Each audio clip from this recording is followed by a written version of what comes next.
ingin membahas kitab Jurumiyah, tetapi karena melihat faktor sebagian kita karena pekerja dan sip-sipan, mungkin kita ringkas. Jadi kita ringkas, kita ambil ada sebagian yang di matan Jurumiyah, atau sebagian kita ambil dari Muyassar yang jilid 1, atau kita ambil dari sumber-sumber yang lain. Jadi kita berusaha meringkas di sini. Akan tapi yang lebih fokusnya nanti ke depannya mungkin lebih banyak kita menggunakan yang di Jurumiyah, karena yang di Jurumiyah itu Masya Allah karena ringkas tetapi maknanya padat, maknanya luas.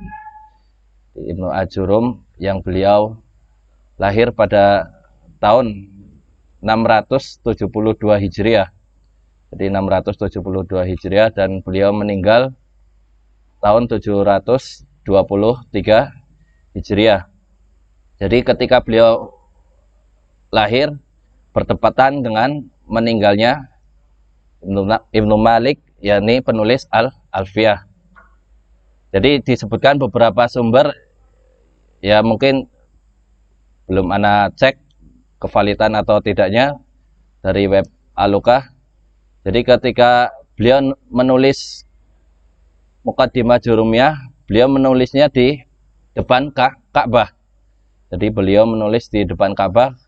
Kemudian beliau juga ketika setelah rampung menulisnya membuang di sungai dan mengatakan jika ini ikhlas karena Allah, maka janganlah jadikan tulisan ini basah. Ya alhamdulillah tulisannya tidak basah. Dan masih banyak keutamaan beliau, dan beliau di sini dalam madhab nahwu, yakni lebih condong ke madhab kufiyin, ya meskipun nanti ada terbagi kelompok besar madhab Kufah dan Basrah. Meskipun mungkin nanti ada beberapa istilah atau lafadz yang berbeda dengan yang dimaknai atau diistilahkan dengan madhab Basrah. Jadi misalkan di kitab Jurumiyah beliau menggunakan kata al-khafdu atau bil khafdi. Khafdi maksudnya di sini ialah huruf jar, atau nanti bidukhuli alif wal lam, maksudnya ialah dimasuki al. Jadi beliau menggunakan alif dan lam. Kemudian juga ada beberapa yang lain. Jadi beliau mengatakan hukum fi'il amr adalah mazum abadan, selamanya. Beliau tidak merinci. Sehingga di sini kita akan berusaha membuat bagan, mengambil dari beberapa sumber untuk memudahkan kita belajar. Jadi intinya di sini kita belajar, kemudian berusaha menghafal, kemudian nanti ada mungkin ada beberapa soal-soal yang kalau bisa dijawab. Jadi langsung saja ke yang pertama, yaitu kalimat. Jadi kalimat, atau sebelumnya kita sedikit berbicara untuk keutamaan mempelajari bahasa Arab. Di antaranya disebutkan oleh Umar bin Khattab radhiyallahu an, beliau mengatakan ta'allamul arabiyyah fa innaha tusbitu al-aqla. Jadi pelajarilah bahasa Arab karena dengan mempelajari bahasa Arab akan mengokohkan akal. Wa tazidu fil muru'ah, dan akan menambahkan muru'ah. Kemudian beliau juga mengatakan ta'alamun nahwa kama ta'alamu as-sunan wal faraid. Pelajarilah nahwu sebagaimana kalian mempelajari sunnah-sunnah dan ilmu waris. Kemudian juga beliau mengatakan ta'alamu i'rab al-Qur'an. Pelajarilah cara i'rab Al-Quran kama ta'alamu hifdahu, sebagaimana kalian mempelajari atau mempelajari untuk menghafal Al-Quran dan yang lain. Jadi di sini yang di kertas ini yang pertama ialah kalimat atau kata-kata.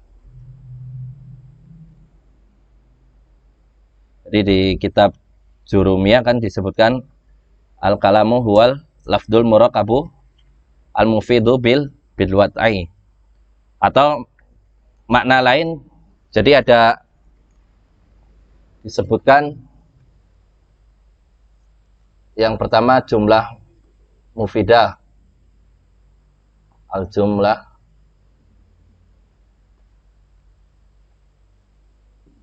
mufidah atau al-kalam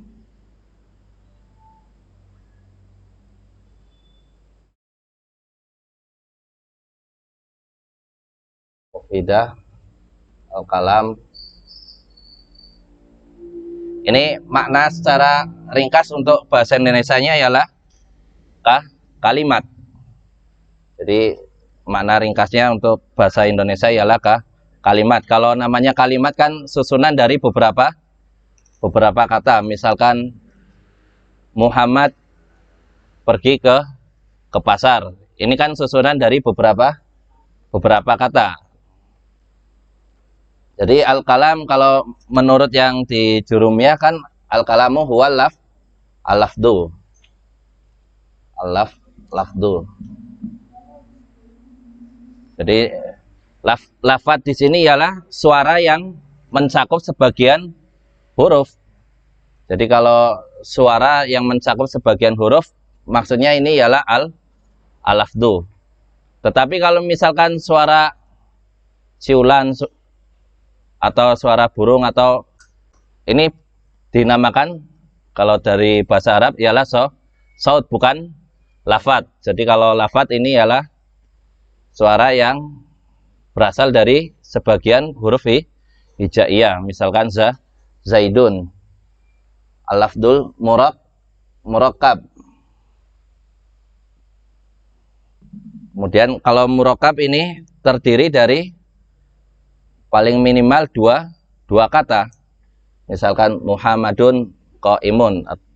Misalkan dari bahasa Indonesia Muhammad berdiri. Ini terdiri dari dua kata atau lebih. Apakah itu memberi faedah ataukah tidak, namanya murakkab. Jadi kalau al-lafdu tadi suara yang berasal dari sebagian huruf hijaiyah. Zaidun atau Muhammadun atau apa saja. Kemudian murakkab ini ialah susunan paling minimal dua kata. Ini murakkab. Kemudian ada al-mufid. Jadi memberikan faedah. Jadi memberikan faedah maksudnya si pendengar ini sudah paham. Jadi si pendengar ini sudah paham. Kalau misalkan belum paham berarti belum mufid. Contoh misalkan Muhammadun qaimun, Muhammad berdiri, ini sudah cukup atau belum ini? Sudah dipahami belum? Muhammad berdiri. Ini sudah Muhammad berdiri. Telah datang Muhammad, ja'a Muhammad. Meskipun terdiri dari dua kata. Jadi intinya bisa bisa dipahami oleh si pendengar, tidak menimbulkan pertanyaan lagi atau tidak menunggu perkataan selanjutnya. Misalkan idza jaa al-ustadu, apabila ustadz itu datang. Nah ini sudah mufid belum? Sudah dipahami belum?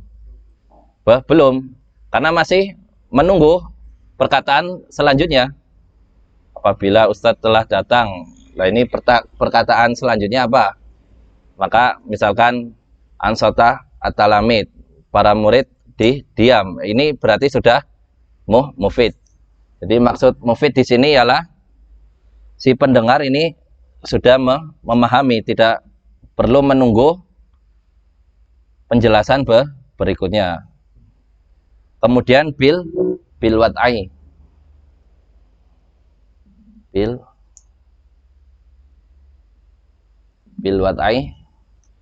Ini ialah makna yang dari orang Arab.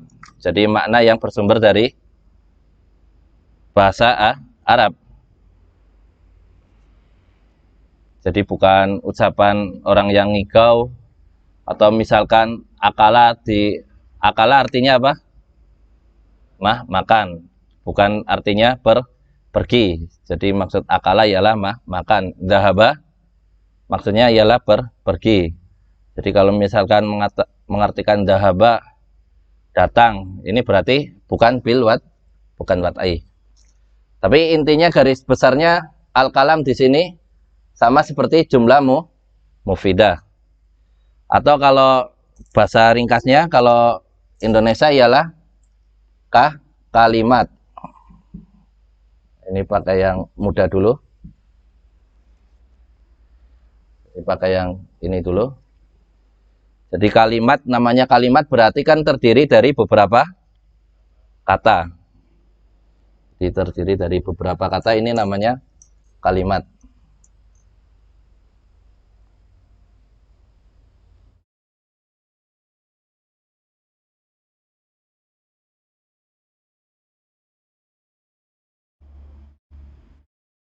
Kemudian namanya kalimat, sampai di sini ada yang ditanyakan atau cukup? Jadi jelas kalau kalimat itu berarti terdiri dari beberapa kata. Berarti kalimat yang sempurna. Maksudnya ialah kalimat yang sempurna.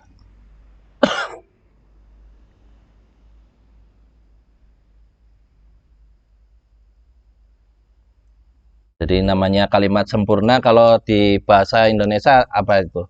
Minimal kan subjek sama predikat ya. Subjek sama predikat. Mungkin nanti ada yang fiil atau subjek yang membutuhkan objek. Kan ada yang subjek yang membutuhkan objek. Ada yang cukup subjek sama predikat. Misalkan kalau di dalam bahasa Indonesia memukul. Jadi Muhammad memukul, ini sudah cukup atau masih kurang? Yang subjeknya yang mana? Muhammad. Jadi Muhammad memukul, ada yang harus dipukul siapa?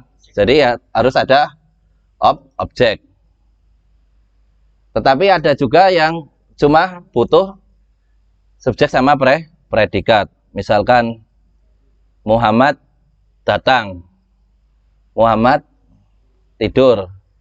Ini cukup. Jadi subjek sama predikat. Meskipun nanti kalau di sini kan ada subjek predikat, baru ada apanya? Keterangan, atau di sini ada SP langsung K. Jadi yang di sini ada datang, kemudian tadi tidur. Ini kan kata kerja. Kemudian ada memukul juga kata kerja. Jadi nanti kata kerja di sini dalam bahasa Arab juga kata kerja yang membutuhkan, ada kata kerja yang butuh objek, ada yang tidak butuh objek. Ini kita yang ke isim dulu. Jadi pengertian isim ada beberapa istilah, kita ambil yang mudah. Istilah yang mudah yaitu ialah kata yang mempunyai makna dan tidak berkaitan dengan waktu. Ini namanya isim. Jadi kalau isim itu kata yang mempunyai makna tetapi tidak berkaitan dengan waktu. Contoh apa? Kursi, kata benda, meja, atau nama orang, Muhammad, Zaid, Fatimah, atau kata sifat misalkan rahim atau yang lain, ini memiliki makna. Ada berkaitan dengan waktu atau tidak ini? Tidak. Jadi Muhammad sudah mempunyai makna, tetapi tidak ada kaitannya dengan waktu.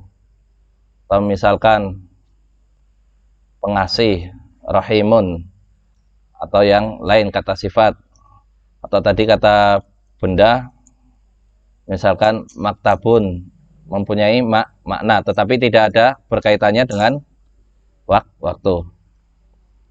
Atau pepohonan atau hewan-hewan atau yang lain. Jadi isim di sini kata yang mempunyai makna dan tidak berkaitan dengan waktu. Nanti berbeda dengan fi'il. Kalau fi'il apa? Kata yang mempunyai makna dan berkaitan dengan waktu. Jadi kalau fi'il ini ada kaitannya dengan waktu. Pergi, misalkan perginya kapan? Apakah sedang pergi atau telah pergi atau memerintahkan pergi? Ini ada kaitannya dengan waktu. Adapun isim tadi tidak ada kaitannya dengan waktu. Kemudian tandanya ini bisa diakhiri dengan tanwin. Jadi misalkan Muhammadin. Ini kalau misalkan bisa ditanwin Muhammadin atau Muhammadun atau Muhammadan, berarti ini pasti isim. Jadi bisa diakhiri tanwin, pasti isim. Kemudian bisa diawali al. Misalkan maktabun,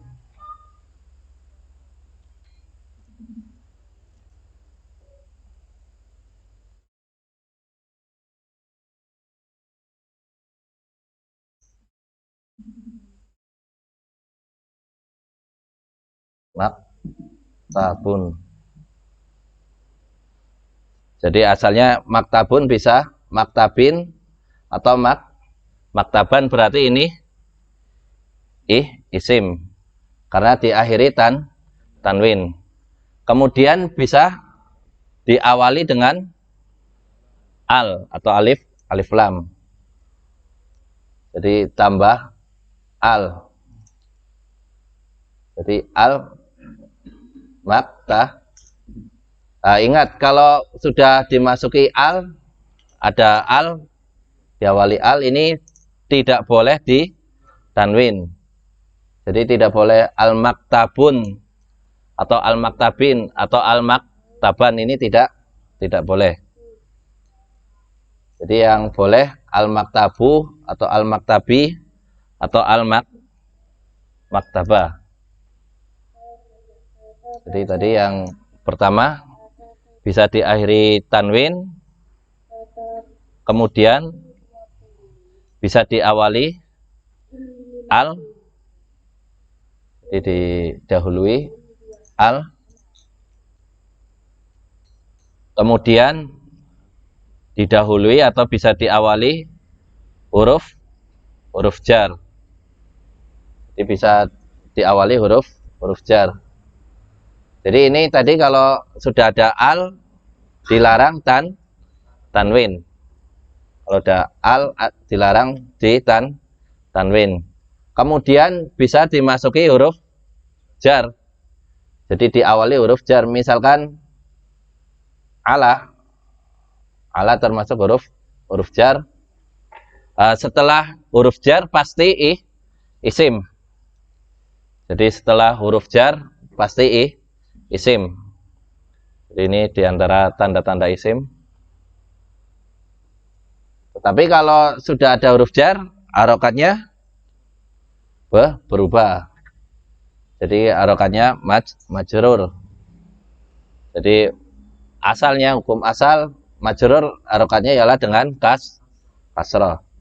Meskipun nanti ada dengan yang lain. Tapi kalau secara asal ini dengan kasroh. Kenapa alal maktabi bukan alal maktabu?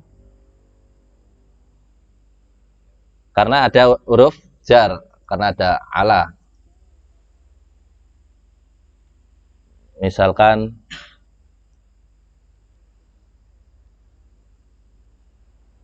masjidun, kalau ada dimasuki al jadinya apa? Al masjidu, ya al masjidu. Kemudian kalau ditambahi min, jadi minal masjid dua apa di? Nah, jadi minal masjidi. Karena tadi minal, nah ini kan asalnya min, sukun ketemu sukun, jadi untuk memudahkan membaca di fathah minal masjidi. Kenapa minal masjidi? Karena ada huruf jar, jadi diawali huruf jar. Dan yang didahului huruf jar, maka setelahnya isim. Jadi tidak bisa misalkan min dhahaba, ini fi'il, kemudian ini pertamanya huruf jar, ini tidak bisa. Atau min ja'a, tidak bisa.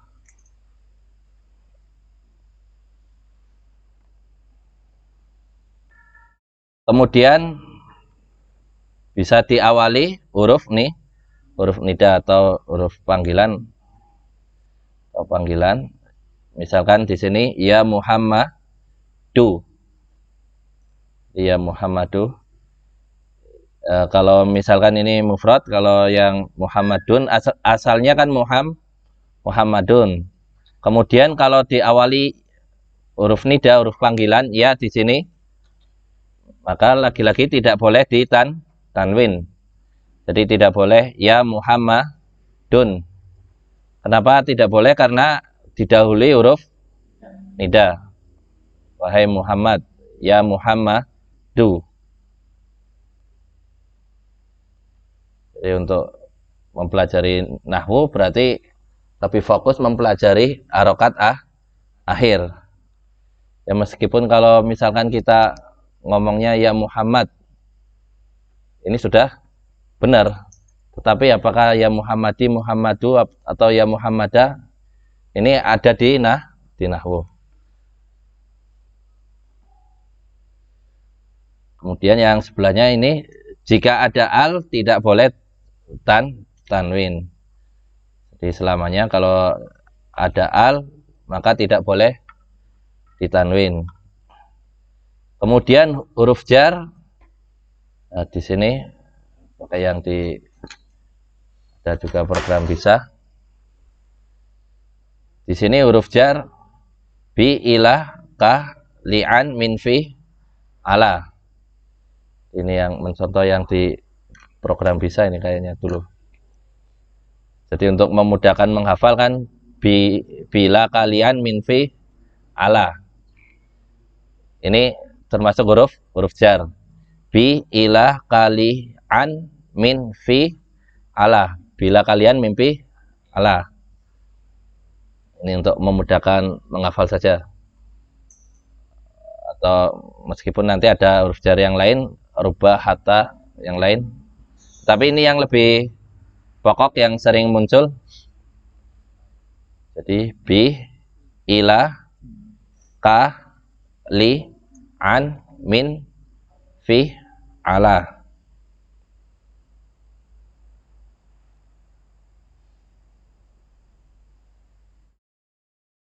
Bi kepada atau dengan, ila sama nanti kepada atau bisa diartikan yang lain tergantung kalimat sebelumnya. Kaf ini seperti li, kepunyaan, an sama min dari, fi di dalam, ala di atas.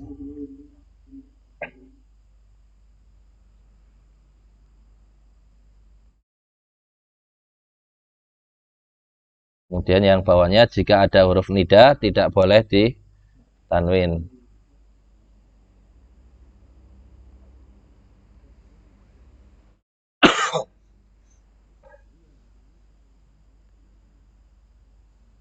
Kemudian yang selanjutnya di antara tandanya ialah susunan idhofah.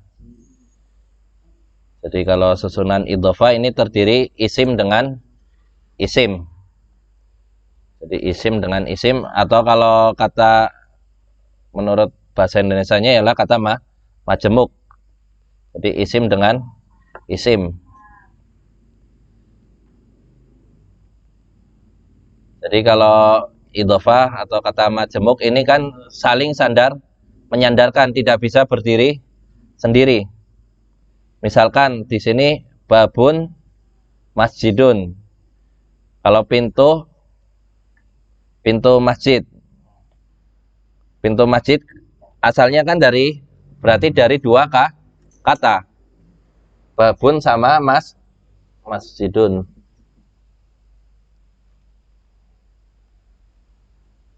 Babun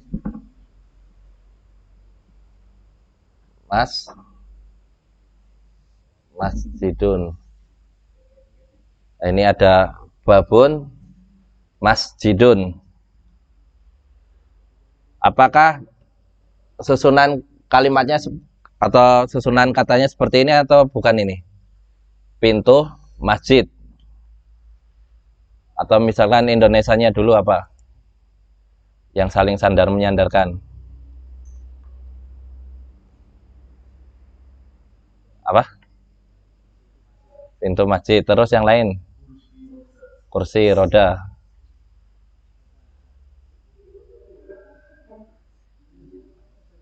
Dari dua kata Indonesia dulu. Sepeda motor ya satu ini. Misalkan apa lagi? Satu. Atau misalkan kepemilikan milik orang, misalkan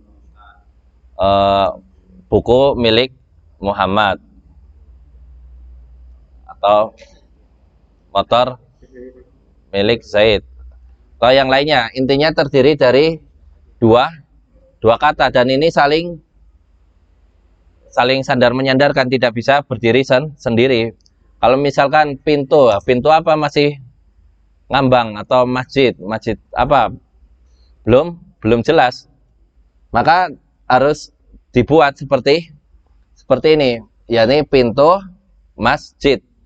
Tetapi kalau penulisan seperti ini masih salah.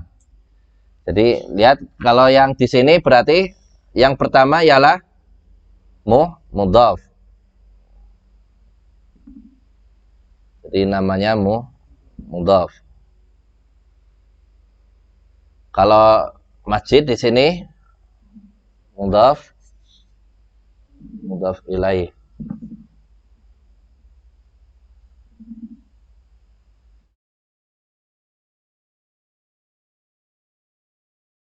Jadi yang pertama mudhaf, yang kedua mudhaf ilaih. Tapi ada kaidahnya. Jadi di sini apa? Untuk yang mudhaf itu tidak boleh di tanwin. Jadi tidak boleh ditanwin dan tidak diberi al. Ini tanwin atau tidak ini? Tanwin. Berarti harus dihilangkan tanwinnya. Babu.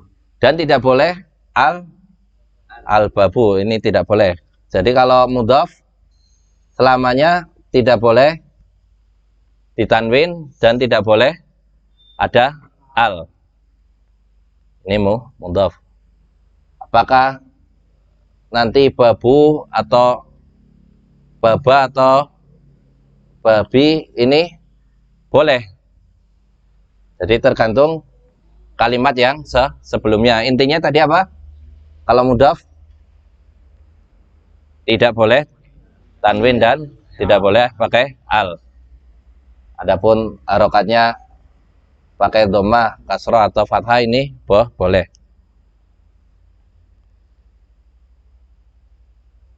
Kemudian kalau yang untuk mudhaf ilaih di sini, nah ini kalau misalkan babu, berarti kalau misalkan tidak ada al, kalau yang mudhaf ilaih ini boleh pakai al, boleh tidak.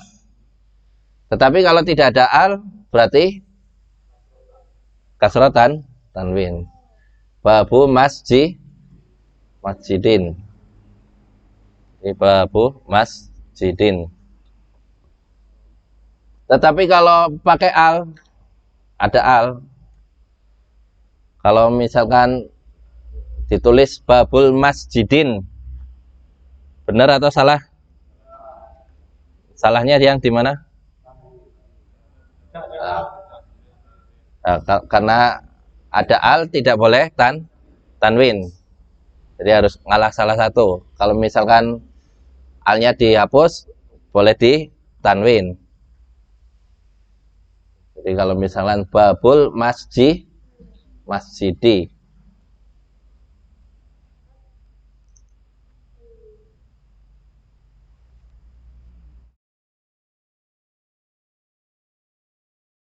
Misalkan pena Muhammad. Pena apa pena? Kolamun sama Muhammadun.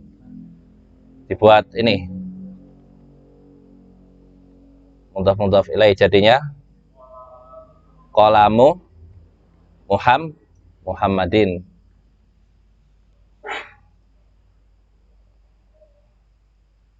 Misalkan meja masjid, meja apa meja? Maktabun. Jadi maktabul masjidi. Atau misalkan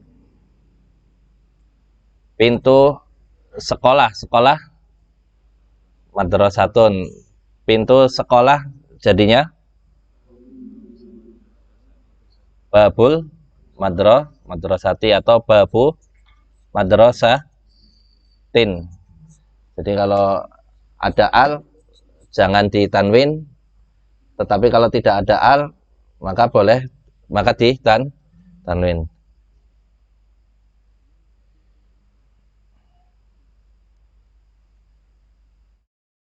Jadi yang kedua di sini, jika mudhaf berbentuk musanna atau jamak mudzakkar salim, huruf nun di akhir dibuang. Ini nanti pengertiannya.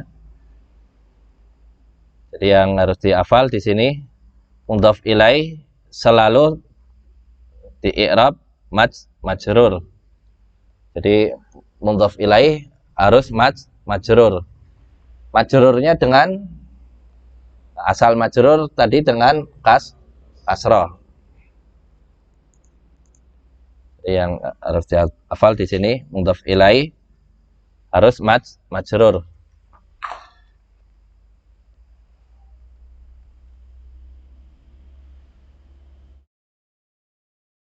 Kemudian yang kedua tadi isim sudah, kemudian fi'il.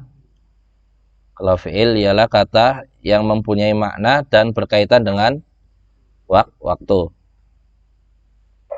Jadi fi'il ada 3, fi'il madhi, mudhari, sama amr. Kalau madhi berarti kata kerja lampau, sudah terjadi. Misalkan di sini kataba, artinya berarti dia seorang lelaki telah menulis. Kemudian yaktubu berarti dia seorang lelaki sedang atau akan menulis. Kalau uktub tuh tulislah, maksudnya memerintahkan seorang lelaki.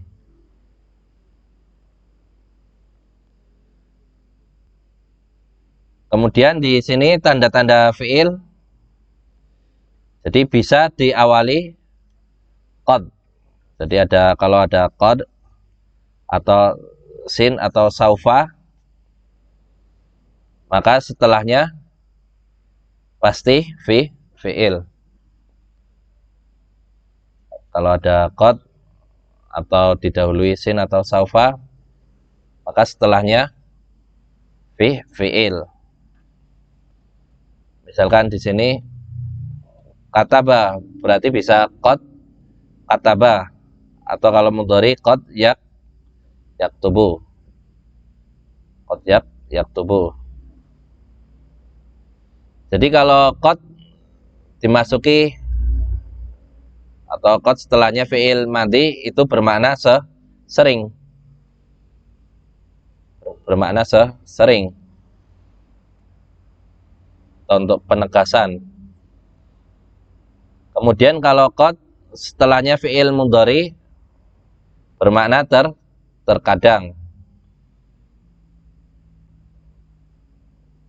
Ya, jadi bermakna terkadang kalau untuk fi'il mudhari. Meskipun nanti ada makna yang lain. Jadi intinya kita yang pertama di sini kalau diawali qad maka setelahnya pasti fi'il.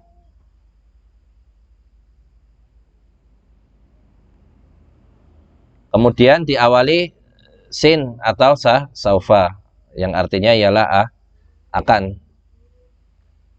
Misalkan di sini sayak tubuh atau saufa yaktubu. Artinya sama, sayak tubuh saufa yaktubu. Saya akan menulis. Jadi bedanya kalau sin ini jaraknya tidak terlalu lama, kalau saufa ini jaraknya masih lama. Saufa yaktubu. Misalkan di Al-Quran kan kalla saya lamun.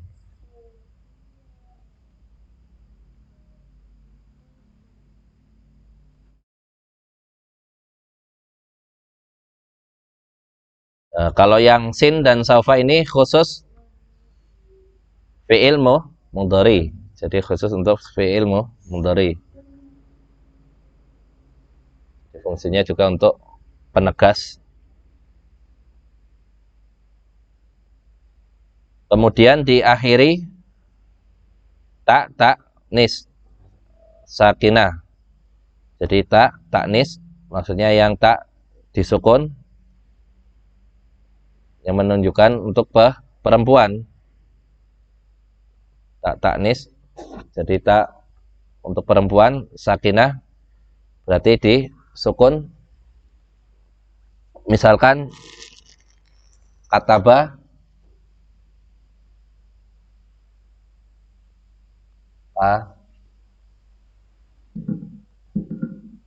kataba berarti artinya apa ini? Siapa yang menulis? Seorang laki-laki. Jadi dia seorang lelaki telah menulis. Kalau misalkan perempuan berarti katabat. Nah ini lah yang ini dinamakan taknis sakinah. Jadi ta yang disukun untuk menunjukkan perempuan. Jadi ta sukun yang menunjukkan untuk perempuan.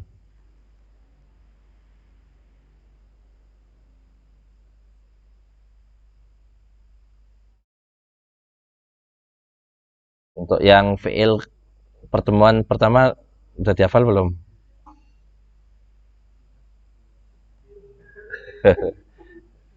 Ya itu wajib dihafal.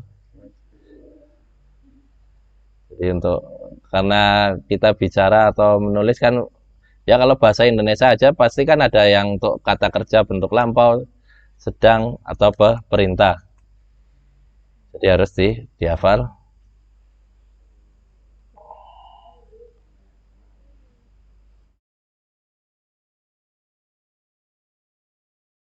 Jadi katabat artinya tadi apa? Dia seorang perempuan telah menulis. Jadi ini untuk fi'il madhi. Jadi fi'il madhi. Adapun kalau misalkan fi'il mudhari ini beda. Jadi kalau untuk fi'il madhi diakhiri dengan ta'nis sakinah. Kemudian yang ketiga ialah huruf. Kalau bahasa Indonesianya kata sambung.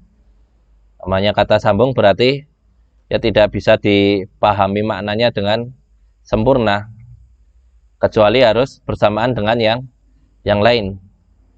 Jadi maknanya belum sempurna, belum diketahui maknanya, kecuali harus didahului dengan yang lain atau ada penyertanya. Misalkan wa, dan, atau sampai, hatta, atau fa, maka.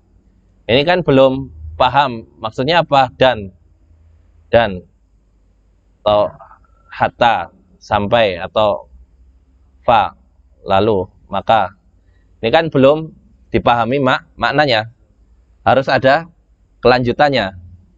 Jadi harus ada kelanjutannya. Maka di sini ialah huruf.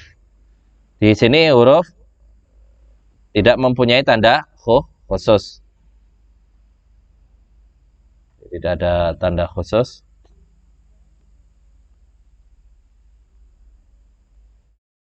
Sampai di sini ada yang ditanyakan?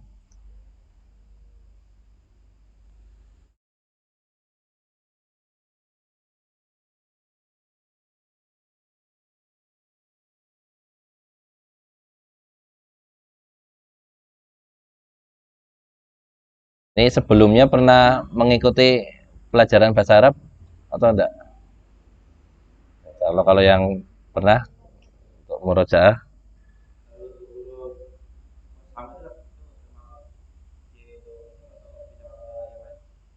Jadi qasam itu nanti setelahnya isim. Billah, tallah, wallah. Jadi setelah qasam maka setelahnya di jar. Wallahi atau tallahi. Bil. Ini artinya sama. Demi Allah. Kalau yang ini nanti tergantung konteksnya apa. Sebelumnya kalau misalkan langsung billahi, wallahi, maksudnya berarti demi Allah.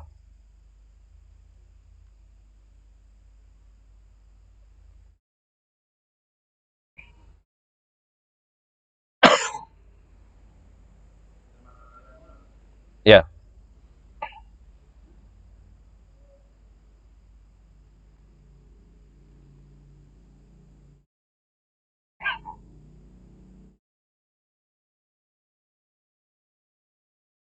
Ada yang lain?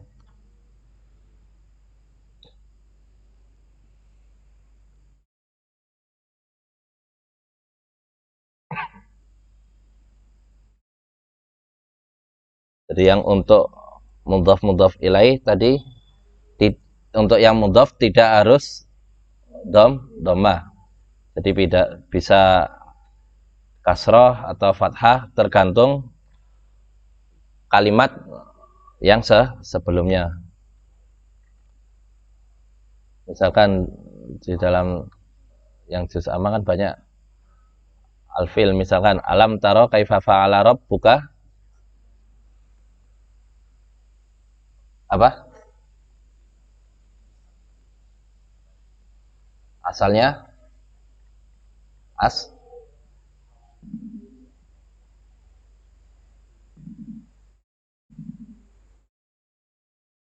ashabul filu fila. Kenapa filih? Karena mudhaf ilaih. Jadi mudhaf ilaih harus majrur. Kalau misalkan al-filin boleh tidak? Tidak boleh karena ada alif lam. Jadi kenapa majrur atau kasroh? Karena ya mudhaf ilaih.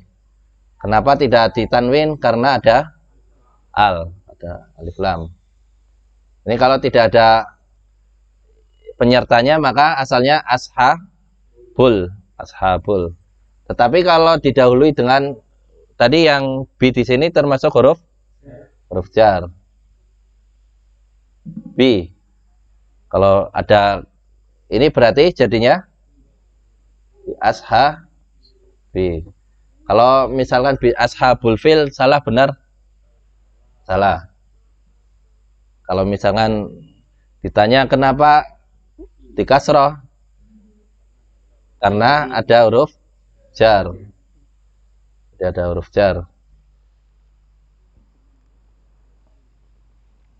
Misalkan di surah Anas apa? Qul a'u itu Rabbin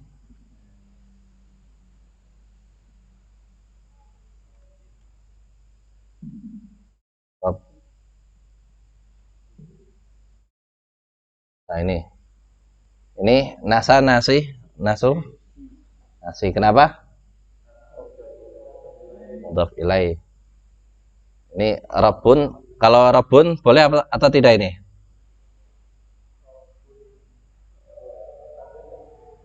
Tidak boleh. Kenapa? Karena mudhaf. Jadi kalau mudhaf tidak boleh tanwin. Tetapi kalau didahului huruf jar, bi misalkan, jadi bi Rabb bin nas. Jadi tetap tidak boleh tanwin.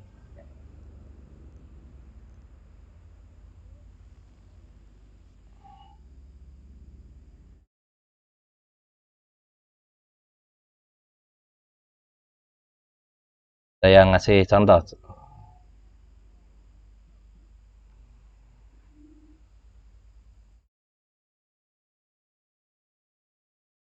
Nah kota Allah.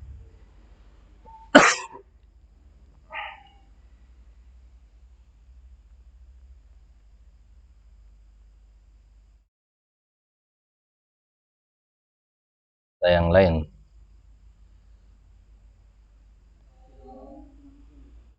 Rabbil alamin. Asalnya Rabbun sama ini nanti belum alamun. Asalnya kan alamun. Sebelum ada Rabb. Jadi asalnya al-alamun. Kemudian karena ia menjadi mudhaf ilaih, jadi ini jadi ya, tapi ini belum. Jadi tadi yang asalnya untuk mudhaf ilaih berarti harus majrur. Jadi dihafalkan dulu yang mudhaf ilaih ini majrur. Asal majrur kasroh. Jadi asal majrur kasroh. Meskipun nanti sama yang tadi Rabbil kok alamin bukan alamini, tapi pakai ya.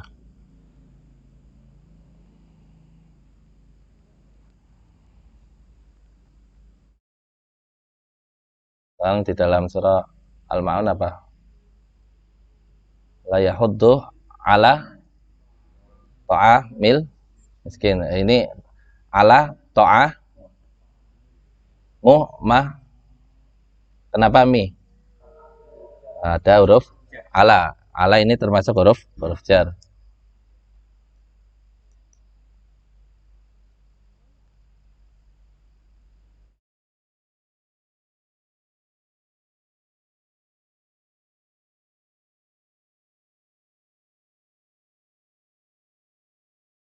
Ada yang ditanyakan lagi.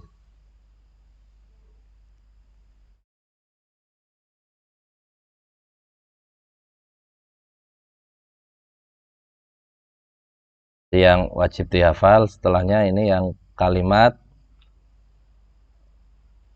terdiri dari isim, fiil, dan huruf. Kalau isim berarti intinya yang mempunyai makna tidak terikat dengan waktu. Kalau fiil terikat dengan waktu. Kalau huruf tidak ada ciri khusus.